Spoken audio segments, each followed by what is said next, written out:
Hallelujah. सबको जय मसीह की स्वागत है आपका मेरी भविष्यवाणी की पुस्तक में। रोज के पवित्र वचन को पढ़ने के लिए सब्सक्राइब करें हमारे YouTube channel Holi ghost productions को। आइए मेरी भविष्यवाणी की पुस्तक से आज के पवित्र वचन को पढ़ते हैं, जो परमेश्वर के दास अपोस्तल अंकुर यूसुफ नरूला जी के द्वारा लिखा गया है। आज का पवित्र वचन, परमेश्वर के अनुग्रह को कभी ना भूलें। जैसे दूसरा शमूएल अध्याय 6 की 21 और 22 वचन में लिखा है, दाऊद ने मीकल से कहा, यहोवा जिसने तेरे पिता और उसके समस्त घराने के बदले मुझको चुनकर अपनी प्रजा इज़राइल का प्रधान होने को ठहरा दिया है, उसके सम्मुख मैं ऐसा नाचा और मैं यहोवा के सम्मुख ऐसा ही नाचा करूँगा, और मैं इससे भी अधिक तुच्छ बनूंगा और अपनी दृष्टि में नीच ठहरूंगा। मेरे प्रियो, अगर आप अपने भविष्य को आशीषित करना चाहते हैं तो परमेश्वर के अनुग्रह को कभी ना भूलें, जो परमेश्वर ने आपके ऊपर किया है। यह कभी ना भूलें कि परमेश्वर ने आपको कहां से उठाकर कहां पर खड़ा किया है।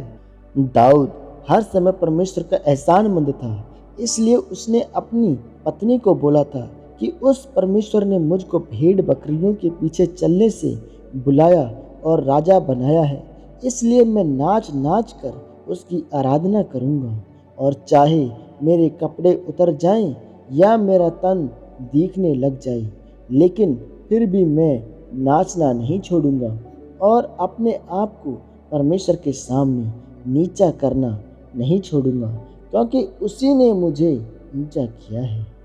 मेरे प्रियो, कुछ लोग अपना बीता हुआ समय भूल जाते हैं कि वे कहाँ से निकले थे और परमेश्वर ने उन्हें चंगा, ऊंचा और आशीषित किया है। कभी उनके पास पहनने के लिए कपड़े नहीं होते थे और आज उनका परिवार, व्यापार, सभी कुछ आशीषित है, लेकिन वे परमेश्वर के उस अनुग्रह को भूल जाते हैं। उन्हें लगता है कि उनका हक है, लेकिन यह उनका हक नहीं है, बल्कि परमेश्वर का अनुग्रह है। जो लोग परमेश्वर के एहसानमंद नहीं रहते हैं, वह वहाँ नहीं पहुँच सकते जहाँ वह पहुँचना चाहते हैं। जब अय्यूब का सब कुछ खत्म हो गया और वह बीमार हो गया, तो उसकी पत्नी ने कहा कि अब तू अपने परमेश्वर को श्रापित कर और मरता है तो मर जा, क्योंकि उसने तेरा सब कुछ छीन लिया और तुझे बीमार कर दिया है। तब अय्यूब ने कहा कि मैं उस अनुग्रह को भूल नहीं सकता जब उस परमेश्वर ने मुझे आशीषित किया और ऊंचा किया था। आज मेरे हालात चाहे जैसे भी हों, लेकिन परमेश्वर भविष्य में मुझे दोगुना आशीषित करने की ताकत रखता है। उसने कहा कि यहोवा धन्य है और धन्य रहेगा।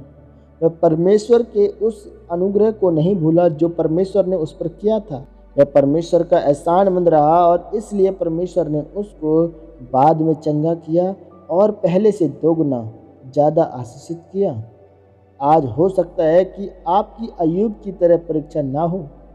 हर एक व्यक्ति की परीक्षा अलग अलग है, लेकिन उन परीक्षाओं से बाहर आने का रास्ता एक ही है कि अपने उस समय को याद करें जब परमेश्वर ने उसको छुआ था और आप पर दया और अनुग्रह किया था।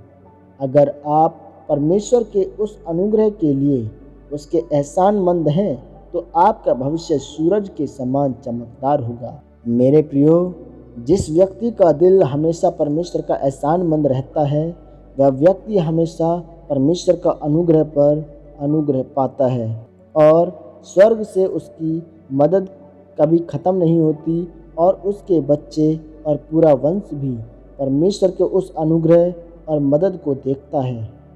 आमीन। यह अंगीकार आपकी तरफ से किया जाए। सर्वशक्तिमान परमेश्वर, इस वचन के लिए मैं आपका धन्यवाद करता हूँ। परमेश्वर, मैं अंगीकार करता हूँ कि मैं आपके उस अनुग्रह को कभी नहीं भूलूंगा जो आपने मेरे ऊपर किया है। परमेश्वर, हर उस आशीष के लिए जो आपने मुझे दी है, मैं आपका धन्यवाद करता हूँ। प्रभु यीशु मसीह के नाम में आमीन, आमीन। सबको जय मसीह की। मेरा विश्वास है कि आज आप इस वचन के द्वारा जिनसे भी भाई बहन ने ये वचन सुना है या पढ़ा है वो आशीषित है अपने 100 गुना फलों के साथ। God bless you.